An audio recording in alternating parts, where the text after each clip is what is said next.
নমস্কার, সোমালিয়াস ক্রিয়েশনে আপনাদের সবাইকে স্বাগত জানাই। আমার আজকের রেসিপি হেলদি ও টেস্টি অ্যাভোকাডো স্যান্ডউইচ, যেটা মাত্র 10 মিনিটে বানিয়ে ফেলা যায়।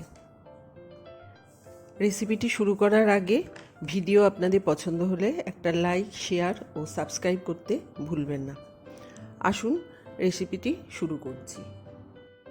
এর জন্য একটি অ্যাভোকাডো নিয়েছি। এটাকে মাঝখান থেকে ছুরির সাহায্যে কেটে আমি এর ভেতরের বীজটা ফেলে দিচ্ছি।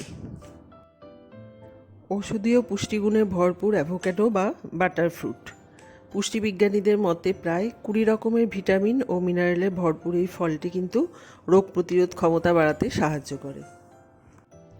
ভেতর থেকে আমি এখন পাল্পগুলো বের করে নিচ্ছি। একটা চামচের সাহায্যে ভেতর থেকে বের করে নিচ্ছি পাল্পগুলো। চামচের সাহায্যে আমি সমস্ত পাল্পগুলো বার করে নিয়েছি। এগুলো একটু শক্ত আছে, সেজন্য আমি একটা গ্রেটারের সাহায্যে গ্রেট করে নিচ্ছি। অনেক সময় নরম থাকলে এমনি হাতেও আপনারা ম্যাশ করতে পারেন। সবগুলো আমার গ্রেট করা হয়ে গেছে। এখন আমি এর মধ্যে লেবুর রস দেব। লেবুর রসটা কিন্তু অবশ্যই দেবেন, এতে ভালো টেস্ট আসবে। আমি 2 পাতিলেবু চিপে দিয়ে দিলাম রসটা, আর এর বীজগুলো ফেলে দিচ্ছি।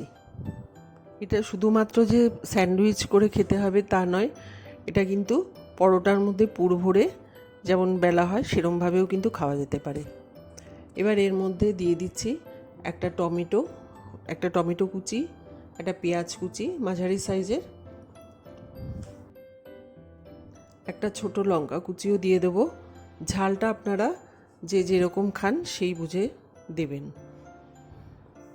অনেকে এখানে গোলমরিচ গুঁড়োও দিয়ে থাকেন, আপনারা ইচ্ছা করলে দিতে পারেন গোলমরিচ গুঁড়ো বা চাট মশলা, এটাও দিতে পারেন। এবার পরিমাণ মতো নুন দিয়ে দিলাম।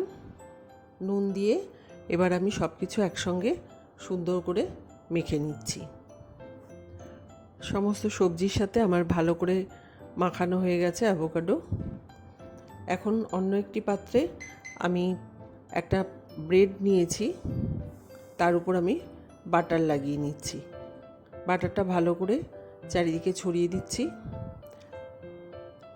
চারিদিকে ভালোভাবে বাটার আমার মেশানো হয়ে গেছে ব্রেডের উপর।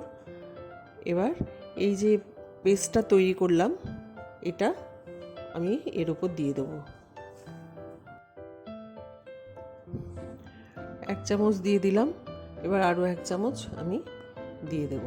ভরা 1 চামচ দিয়ে এটা আমি ঢেকে দিচ্ছি। একটু চেপে চেপে দিতে হবে চামচের সাহায্যে। এখন এর উপর আরেক পিস ব্রেড আমি দিয়ে দিচ্ছি। দুটো একসাথে খুব সুন্দরভাবে চেপে দিয়ে আমি আবার একটু বাটারে সেঁকে নেব 2 পিঠ। এর জন্য ফ্রাইং প্যান গরম করে আমি এতে 1 চামচ বাটার দিয়ে দিলাম। বাটারের মধ্যে এবার পুর ভরা এই স্যান্ডউইচটা আমি দিয়ে দিচ্ছি। খুব ভালো করে 2 পিঠ আমি সেঁকে নেব, তাহলেই কিন্তু আমার এই স্যান্ডউইচ হেলদি এবং টেস্টি অ্যাভোকাডো স্যান্ডউইচ তৈরি হয়ে যাবে। 1 পিঠটা হয়ে গেছে, এবার আমি অপর পিঠটা উল্টে দেব। উল্টে দিয়ে খুব ভালো করে বাটারে সেঁকে নিচ্ছি। আপনারা অবশ্যই রেসিপিটি বাড়িতে ট্রাই করবেন এবং যদি ভালো লাগে তাহলে একটা লাইক করবেন, বন্ধুবান্ধব এবং আত্মীয় স্বজনের সাথে শেয়ার করবেন। আর যদি ভালো লাগে তাহলে আমার চ্যানেল সোমালিয়াস ক্রিয়েশনকে সাবস্ক্রাইব করতে ভুলবেন না। আমার স্যান্ডউইচ কিন্তু রেডি।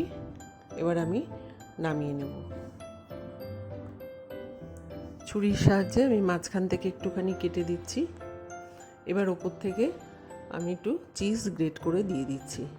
এটা আপনারা দিতেও পারেন, আবার নাও দিতে পারেন, কোনো ব্যাপার নয়। আর যদি মনে করেন ভিতরেও দিতে পারেন, পুরের মধ্যেও চিজটা দিতে পারেন। আমি দিইনি, আমি ওপর থেকে অল্প করে ছড়িয়ে দিচ্ছি। হেলদি ও টেস্টি অ্যাভোকাডো স্যান্ডউইচ কিন্তু তৈরি হয়ে গেছে। আপনারা অবশ্যই বাড়িতে করে দেখবেন। আজকে এখানেই রাখছি, আবার অন্য দিন হাজির হব অন্য একটি রেসিপি নিয়ে। সবাই ভালো থাকবেন, সুস্থ থাকবেন। নমস্কার।